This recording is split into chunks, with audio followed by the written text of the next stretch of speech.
J'aime ce que la Bible me dit dans le psaume 23. L'Éternel est mon berger, je ne manquerai de rien. David ne parlait pas de l'argent, mais de la présence de Dieu. Donc que Dieu prenne la forme de ce qui te manque, même si le Seigneur ne t'a encore rien dit, mais je sais que tu dois garder ce qu'il t'a dit. Jésus, sa présence dans notre vie, est la chose la plus importante que Dieu donne à une personne. Alors apprécie ce que Dieu t'a donné, même si tu n'es pas encore devenu ce que tu dois devenir, mais commence à réaliser ce que Dieu a déjà fait pour toi. Jésus est la vie dans vos années. N'a-t-il pas démontré son amour par son sacrifice sur la croix pour le pardon de nos péchés et par sa résurrection pour notre liberté, le salut de notre âme et le ciel après la mort? Ce que nous vivons sur la terre prépare ce que nous allons vivre dans l'éternité. Donc, que la honte, l'humiliation, le rejet, les complications, la prison, la correction, l'oppression et les oppositions nous apprennent à apprécier la grâce de Dieu, parce que ce dernier a déjà payé le prix de cette liberté, comme il a donné un enfant à Marie qui n'a connu aucun homme.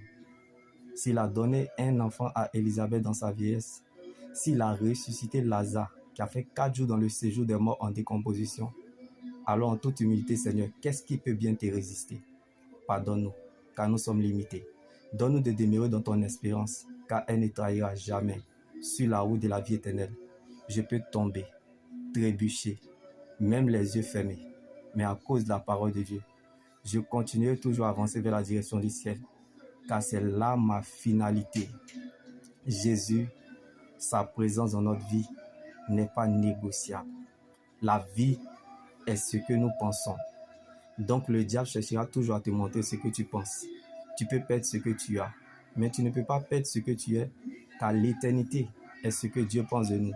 Donc Dieu te fera toujours apprécier ce que tu es, car ce n'est pas la joie du moment qui compte pour Dieu, mais plutôt la finalité de son plan qu'il a déjà établi pour notre vie.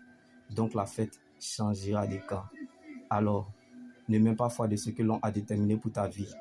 Ce que les gens disent est important, mais n'a pas de valeur. Les gens peuvent parler, mais il y a une seule parole dont la parole est éternelle, qui accomplit tout ce qu'elle dit, qui est la parole de Dieu. Attache-toi à elle. Reste focalisé sur elle. Elle te mettra à l'aise et te fera du bien. Donc, c'est à partir de tes décisions que la couleur de ton année sera décidée. Car nous appelons le futur de ce que nous conjuguons dans le présent. Donc, chacun prépare sa mort par sa manière de vivre.